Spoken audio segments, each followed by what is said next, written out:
they want to take a picture of you. They want to take a picture of you right here. Make some noise! Everybody's in this picture!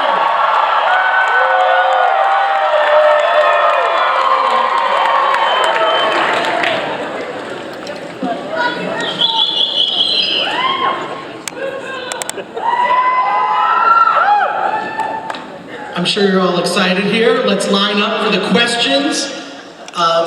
Scott, of course, I know you're going to get a lot of Walking Dead questions, right?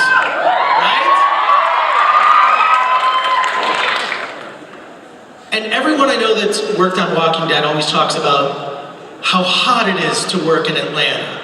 How do you maintain your composure, remember all your lines, act and do your job in the middle of that scorching heat?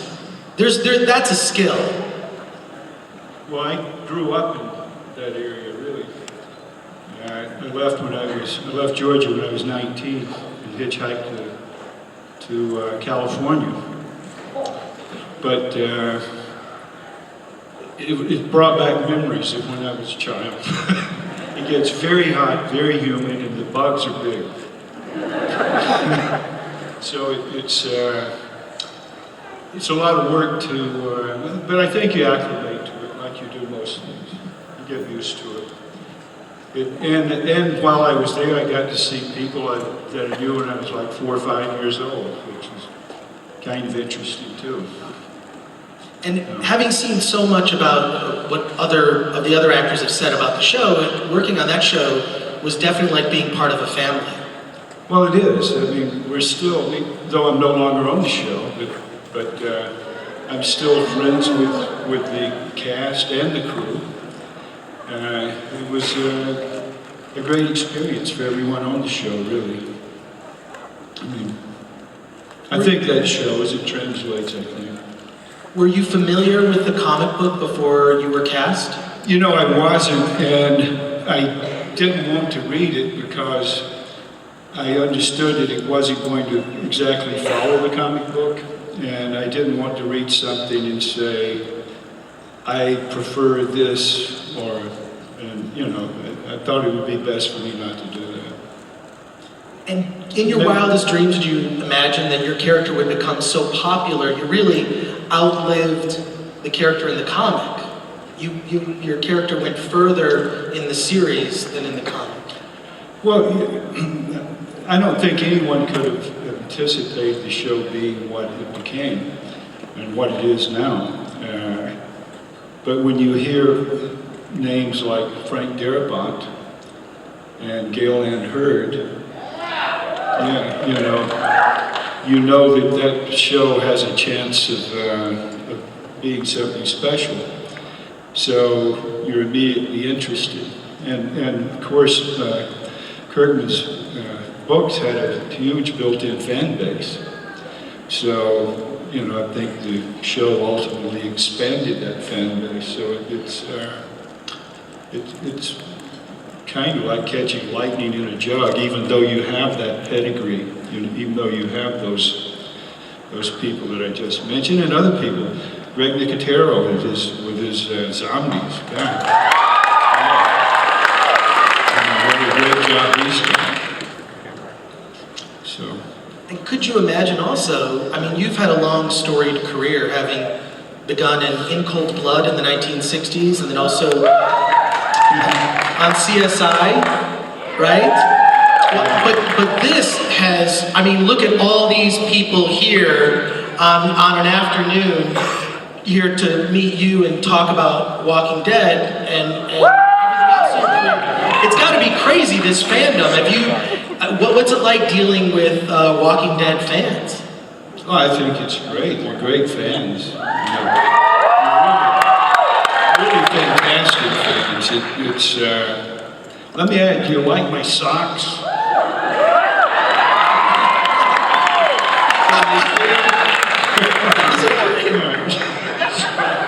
Someone has to post that on the internet. Scott Wilson socks, hashtag Scott Wilson socks. So let's get some questions from our audience. I know you guys are queued up. Where are you guys queued up so I can see you? So we can see you here. Where is it? Stage Over right. there on that side. Oh, there you are. Gentlemen, let's begin with some fan questions, shall we? Go for it. Hi Scott. I was wondering, since Hershel was killed, unfortunately, right, because we all love Hershel, but since he was killed, has there been a certain moment in the episodes where you wish Hershel was still alive because he could have helped Maggie and Beth and Rick? Is there like a pivotal moment where you think Hershel would have been helpful and he could have stopped something terrible from happening?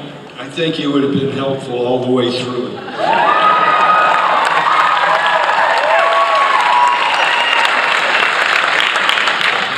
Next question. Hi Scott, I'm Melissa.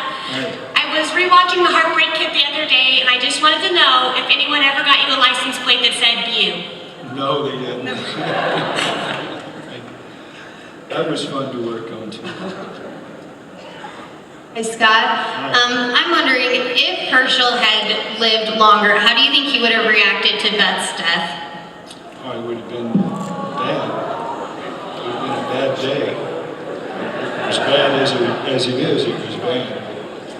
But it's you know the thing about the show, the first season, the people that were on the show, and the number of them that had been killed off, and when I wasn't on the show, the first 6 shows, I became fans of those people on the show, and it hurt me as a fan to see them go too. All of them, you know. There's some wonderful actors there, and from the first season and the second season, the actors in the third season, the actors that have gone. Most, how many are there now? 5 left, something like that. 5 or 6 from the first season. It's interesting. I think sometimes that it's harder for those actors who are still there when they lose someone they like working with. It probably hurts them as much as the person who's taken off the show. Actually, if I could follow up and ask, I think it was Robert Kirkman that said when they sit in the writer's room and they're considering killing off a character, it feels like a death because then the actor's no longer on the show. So it has a lot of weight. And what was that like to, you know, read that script and find out your fate, your unfortunate fate? I guess I knew, I don't know if you remember episode 403 where he has his elderberry tea and he's taking it into the prison and he's saying you step outside, you risk your life.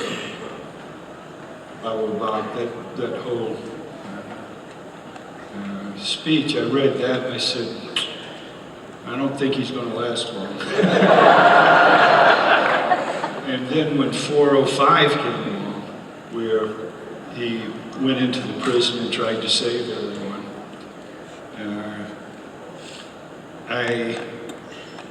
I knew he was not long for that world because he was too proactive. He was doing things before he was more reactive to other people's needs and trying to patch things up and put things on a course that had some humanity to it. And then all of a sudden he's being proactive. I said, he's gone. And the next day, the day after we finished that episode, I spoke to Scott Gimple, who was the showrunner now, and he told me they were taking me off. So it didn't surprise me. I didn't like it, but it didn't surprise me. Now, the internet blows up every time we lose someone we care about on Walking Dead. I tried to find you on the internet, and while there is a hashtag, Scott Wilson, hashtag Scott Wilson, please use that for the panel, you're not on social media, is that right? Or are you secretly on social media? I'm not really into social media. Well, social media... That makes 2 of us, right? And I gotta say, social media is into you because if you look up Scott Wilson, a lot of people like to post photos of you having fun on the set. Well, there are people I understand, and actually sometimes I go to a Facebook page, even though I'm not on Facebook, and there are Facebook pages that are devoted to Hershel and to Scott. And there are tweet things that are... The tweets, yeah. there's one that has over 114,000 or something people that are following. And I guess that's a lot since I'm not involved in it.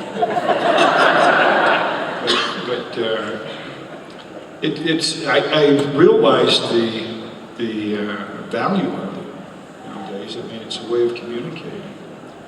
So I wish I was into it, but I'm not. So. Well, just to let you know, you're well loved here, and you're just as loved on the internet. Right? The internet's a dangerous place, so to be loved on the internet is a good thing. Yeah, it's amazing. I mean, I do see these pictures and stuff where people put chef's hats on me, and Santa Claus caps, and you know, spaghetti Tuesdays every Wednesday stuff. So it's fun. I love it. We have some young fans here. A young fan here would like to ask a question. How do they make it look so real that your leg was missing? You know, that's a good question. A lot of the times I was just hiding, you know, like you would, if we were standing here from where you are, I might have the leg over here, so you can't really see that it isn't there. Other times when you're always holding it up. But have you ever heard of green screen? There's a thing called computer-generated imaging. And what they do is with this green sock here, representing my leg, right? If you see any, let's say the camera where my leg is supposed to be, you're seeing just this, right? You're just seeing that. If you see a piece of this green, then you have to go back and shoot this, and you come back and lay it on top of the green so it looks as though the leg isn't there. Do you follow that? It's a great question. Who's next? Hi. Hello. My question is, did you keep any souvenirs from your run on The Walking Dead? I did see something on Facebook. I'm curious if it's the same thing. Well, I have a head. That's what I'm looking I have an extra head. My wife doesn't want me to put it in the living room. She can hardly deal with the one that I have. but yeah, I have that, and I have, you know, other memorabilia from the show. It's a lot of fun. Yes, sir. Yeah, what was your favorite part about working on The Last Samurai?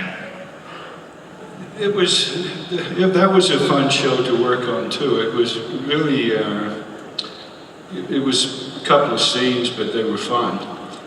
I remember when I was talking to him, I said, let me have some face hair. I don't know, I like working with face hair.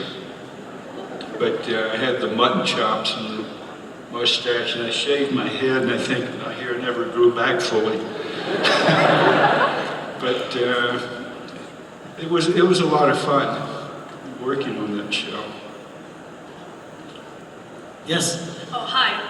I was just wondering, what was your feelings or thoughts about when your character got his leg chopped off in season 3? Like, what was your thoughts and feelings about that?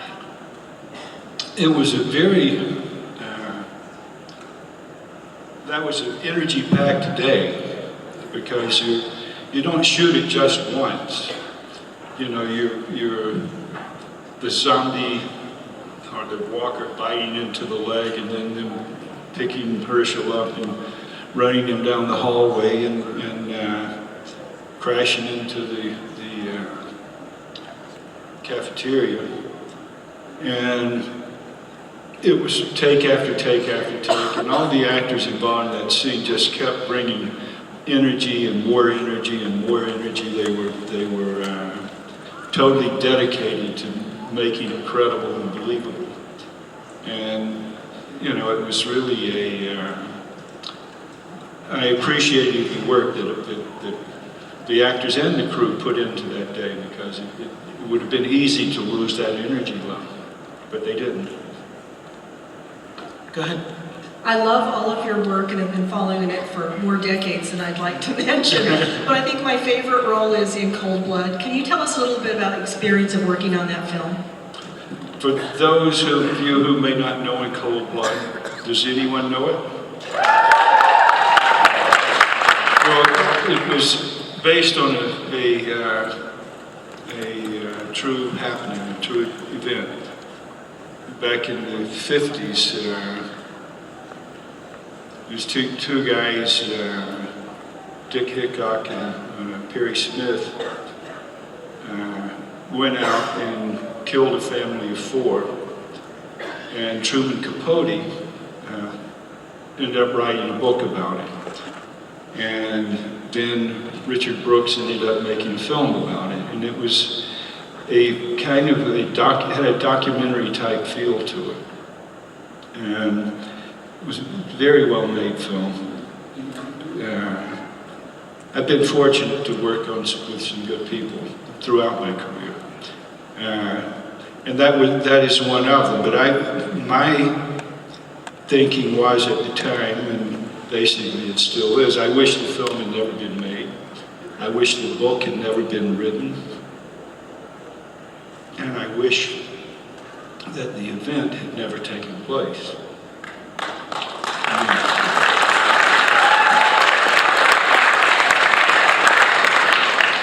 But it did.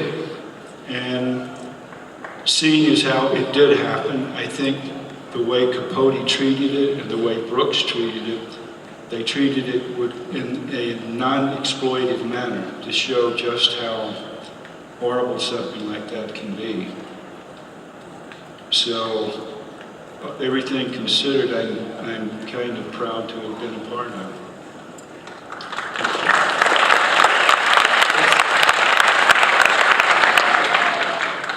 Another good book that was a movie, before Leonardo DiCaprio, one of our homeboys in Utah made The Great Gatsby, and that scene that they opened up here with stuck with me for so long. I didn't see what they opened up with.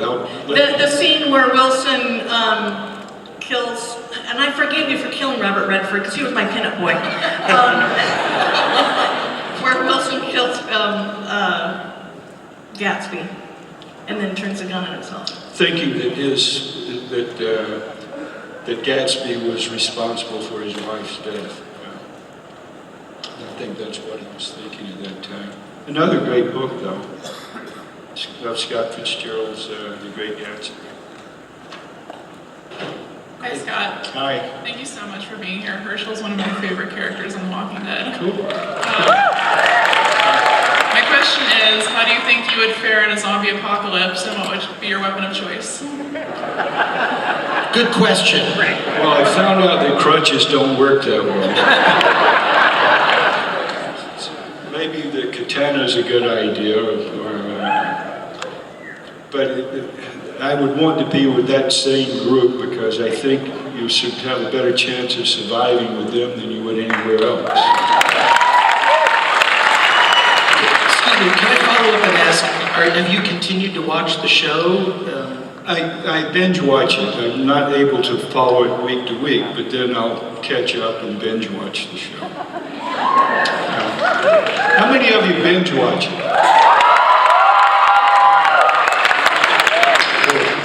We all binge watch. Let's hear your other question. Hi, I just wanted to ask, so when you started playing Hershel, was it more difficult? Were you in some of those first episodes where you played him, or maybe farther on down the road where you were more emotionally invested to some of those characters?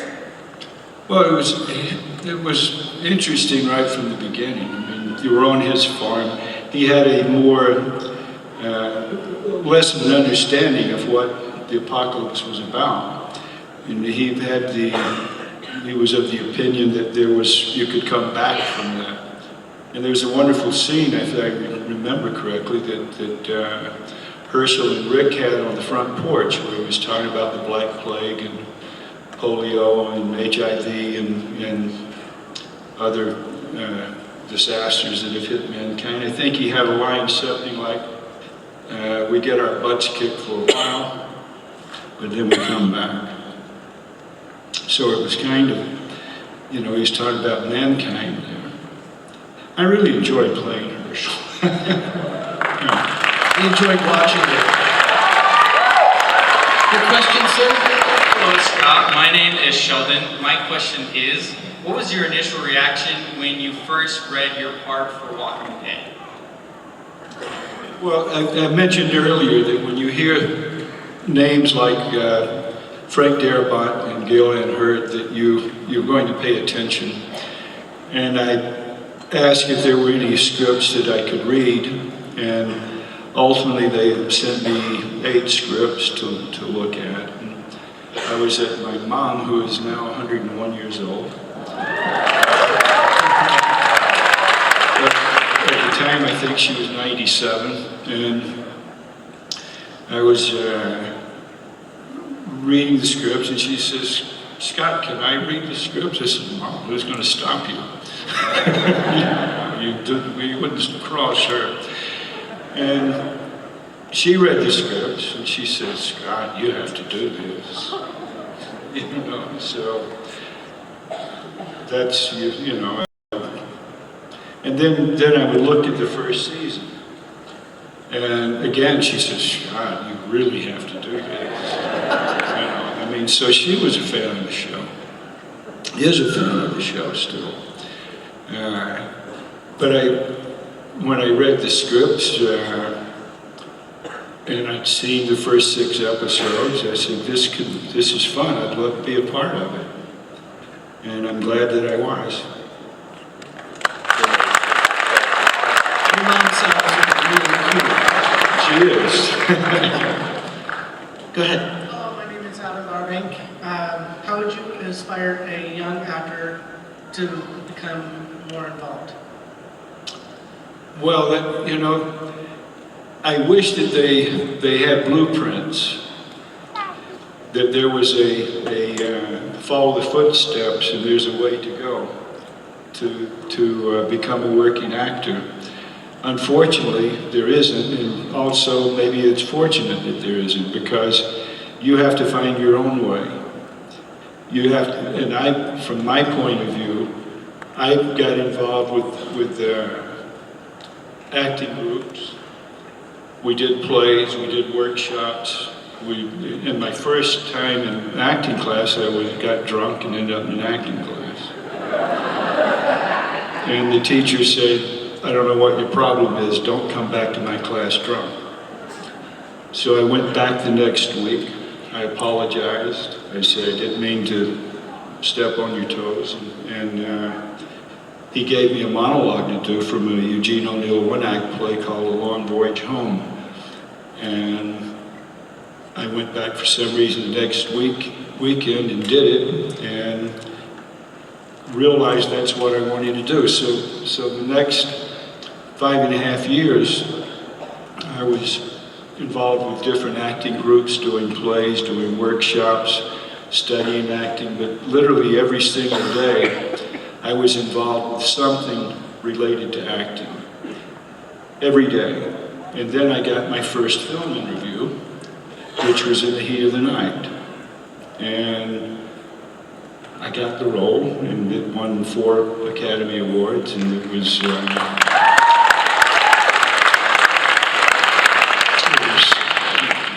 here we are now, which is pretty fun. Sir, let's hear your question. Hi, I'm John. But excuse me. But so let me say, I didn't really come to any conclusion on that. If you want to be an actor, get involved in some way. Get involved, do plays, go.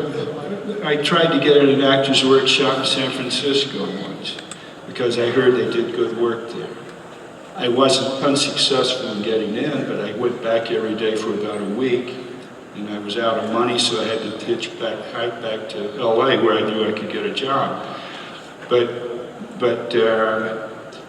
if you have the passion, you'll find a way. Go to school if you can. If you have, if you get a job, go to school, study, learn, read plays, see movies. Be involved. If you're waiting for them to knock on your door, it isn't going to happen.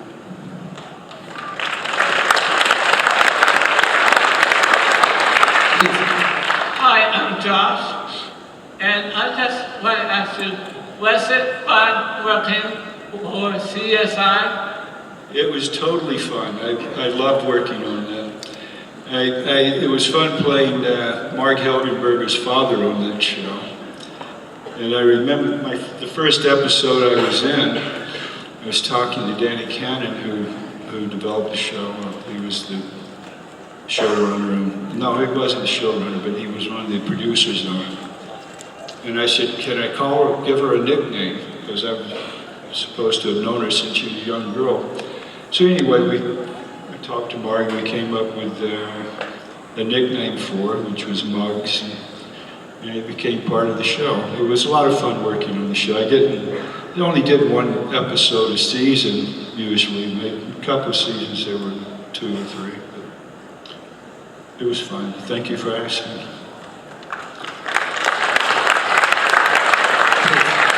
Hi, I'm Rebecca, and I just wanted to know what your opinion was of the new spin-off, Fear the Walking Dead, which I think is amazing. And I wanted to know what your opinion was of it and where you think the franchise is going now that there is a spin-off. Well, that's a good question, and I'm not really qualified to answer it fully because I haven't seen all the shows. I think, have they done 4 episodes now? And what I'm going to do is binge watch it so I can see them, in succession. But I know that there's some wonderful actors in the show, and it has a lot of the same pedigree as The Walking Dead. So I would think it should be a good show. A quick follow-up question, because I've been watching who else here has been watching Fear the Walking Dead? What does your mom think of Fear the Walking Dead? Is she watching it? Can we? I haven't asked her yet, but I will. I mean, it's, I haven't asked her, I know she still watches The Walking Dead, I know that. But I'll have to find out what she thinks about it. And if you come back next year, we want to hear what your mom thinks of Fear the Walking Dead, because it's already been renewed for season 2. So let me ask a question briefly. How many of you have seen a film called Damien? Or not Damien, The Omen. The Omen.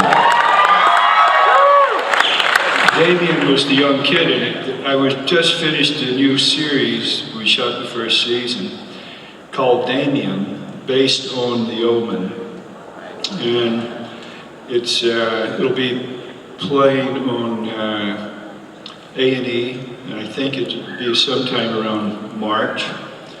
And no more Mr. Nice Guy.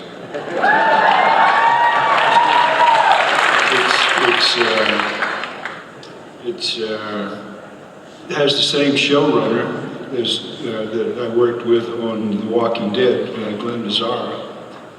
And Barbara Hershel is in it, and Bradley James, and it has a terrific cast. And keep your eye open, maybe you'll like it. You might like me more as a bad guy. Let's hear it, sir. Never has a show silenced my brother and I before, but when you died, we had tears going down our cheeks, and it seemed like going to a commercial break was almost sacrilegious or something. We just sat there silently. But my question is, what were the last thoughts, what do you think were the last thoughts rushing through Hershel's head before the governor took his life? What did you think it was going to work out? What do you think Hershel thought at that moment? Well, I think he was absorbing the exchange that Rick and the governor were having, and he was hearing Rick use some of the same dialogue and the same thoughts that Hershel had been talking to him about giving people a chance and letting people live together and blah blah blah. So I think he felt good that Rick was endorsing what he had talked to him about. And I think he kind of knew that he was going to be gone, but he loved hearing that exchange. I have a follow-up question to that, because we see characters in other television shows pass away, they die. It's uneventful. More than any other show, on The Walking Dead, when we lose characters we care about, there's an emotional reaction just like that gentleman had, and I felt that way when we've lost characters on the show. Why is it on The Walking Dead are the deaths more emotional than any other shows that we've seen? I just feel like it has more weight. Well, I don't know. In a way, I'm just talking off the top of my head. I don't have any definitive answer, but I think the relationships in The Walking Dead are purer in a way. They're less complicated by the trappings of having a police force or a fire department or a mayor and a governor and a president and people, an army and, a chain of command, a thing that is in place. It's people on their own. It's people who are responding to situations that they're in.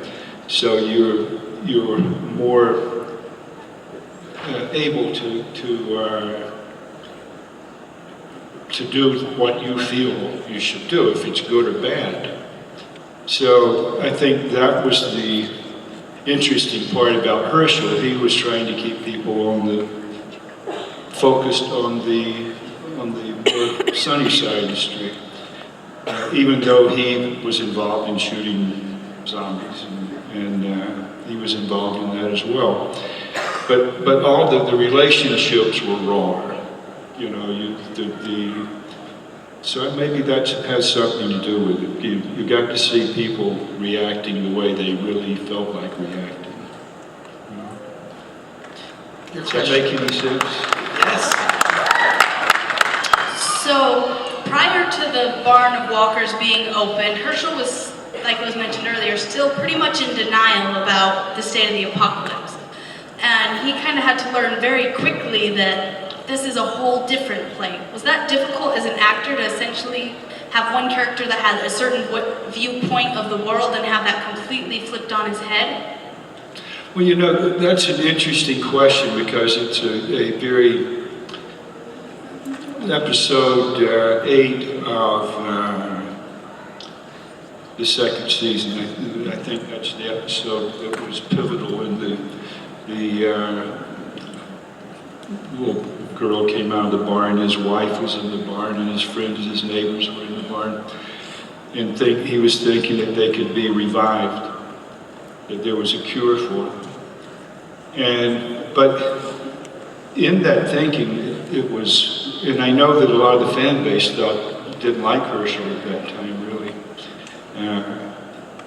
because they thought it was stupid, I guess. But in the meantime, I don't think he changed that much from before that.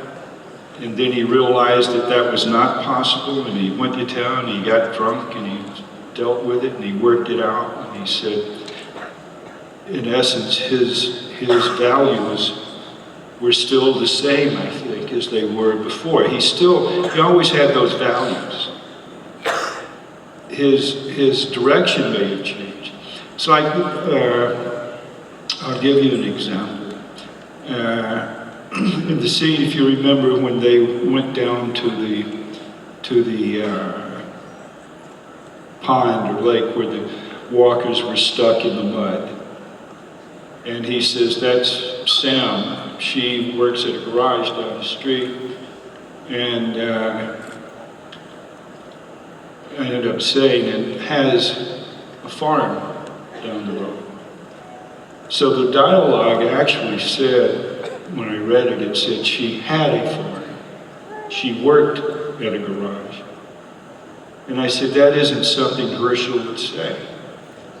He would say she works at a garage down the road. Our work still works in that case because the garage is no longer open. But she has a farm down the road as opposed to had a farm down the road. So that's a kind of a pivotal thought. I mean, so I had a long conversation with writers about that word that boiled down to a word and what it meant in terms of who Hershel was, where he was coming from. And then we shot the scene, and it led to the episode in Nebraska where they went into the bar, and I had a realization of what was going on.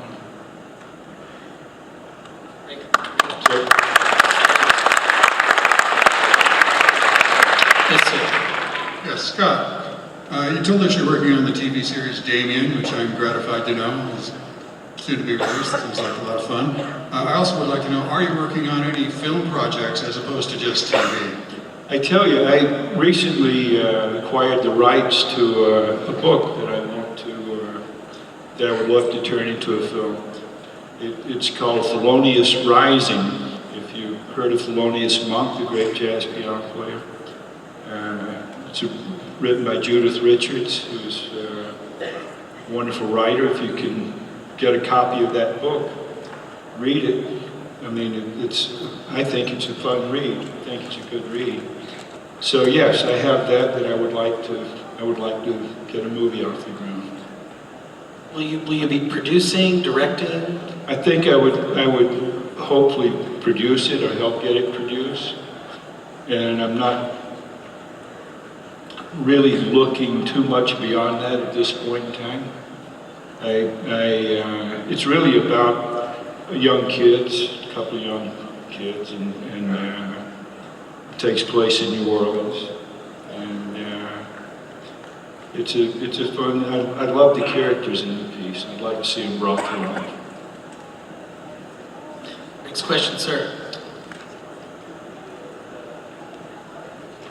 Panel. How did you feel to be invited to speak on this panel?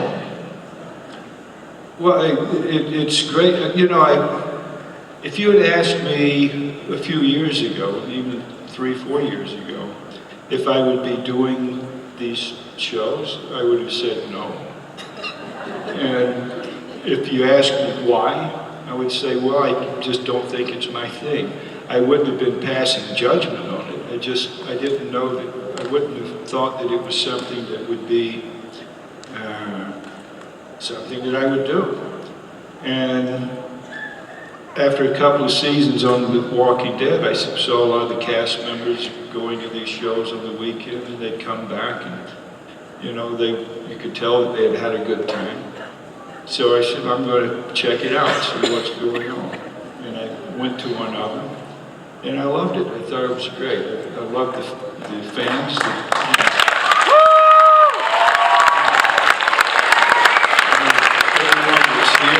Here to have a good time. You're not here to pull for a team, or you're here to experience it. It's a great thing. I think they're fun. You know, in the old days, I think actors and entertainers used to go out into the towns between New York and LA, and for the openings of drive-in theaters, or grocery stores, or laundromats, or whatever they were, or to the opening of their films in small centers. And then TV came along, and they started doing the late night talk shows. And they thought they were covering the country by having those late night talk shows, so they stopped going out into the towns throughout the country. And I think now these shows have shown that there is a need, in essence, for the stars and for the fans to communicate with each other. And this is, to me, like a delayed reaction to, if you do a play, you get a immediate response from the audience. And this is kind of a delayed response. So it's nice to have that delayed reaction to your work. It's good. Because look at how many people love it. It's cool. I mean, I like doing it. It's really good. But the only downside has to be, the only downside, you can't walk around here. You can't walk the show floor and pick up a t-shirt or a comic book. Yeah, but that's cool. I mean, and I do, I sneak around. I mean, but it's fun. I know Norman will put on a fake mask and walk amongst the floor with, What mask is Norman wearing this weekend? I think someone has made a Norman mask, and he's probably wearing that. Let's hear your question, sir. As an actor, what was one of the most emotionally connected scenes you ever did? Wow, that's tough. There was some really emotional stuff in The Walking Dead, particularly in the prison where Glenn was sick and not well, and his daughter comes in. That was an emotional scene. He has this scene with Rick. Those are wonderfully written scenes. And I've had scenes kind of throughout my career where it called on me to visit my inner self to see what I could pull out.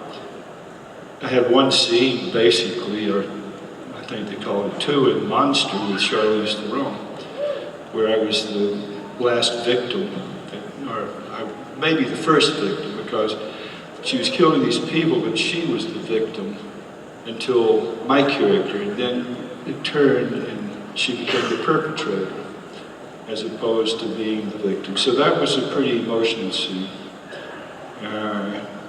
emotionally demanding. But I've had them in a lot of I've been blessed, and I've worked in some good films. We've got about 5 minutes left, so I want to get as many of your questions in as possible. You're next. Hi, I'd like to know what you consider to be the source of Hershel's inner strength that allowed him to get through the loss of his wife, his farm, his leg, and many other challenges that he faced. You know, that's a good question, and you try as an actor to lay in some foundations as to who your character is and what helped create him, and you know, you would have thought that he would have had a great upbringing, but then you hear his father beat him, and his father could get drunk and beat him, but still, somehow, and he ran away from home when he was 14, 15 years old, and still he became a veterinarian, and a person who cared. It's a good question and tough to answer. I never was able to totally pinpoint to a certain thing, but it's a concern for your fellow man that he obviously had. You know, I did a film based on a play that Carol Wojtyła wrote, who later became Pope John Paul II. And I played the character that was his inspiration for following his own vocation into the priesthood. And I had two audiences with him. And it's I don't know what it is. Basically, the character I played was someone who was a successful artist, and he came in contact with the poor and the homeless, the downtrodden. And he dropped out of the world of art and literature, and he became a monk, devoted his life to the homeless. What makes someone feel that way? I don't know. I just know that those things are something that you would like for everyone to have a little piece of. You know, everyone should have a little compassion for other people. I don't know. Scott, on behalf of myself and Salt Lake Comic Con, I want to say thank you for coming out here.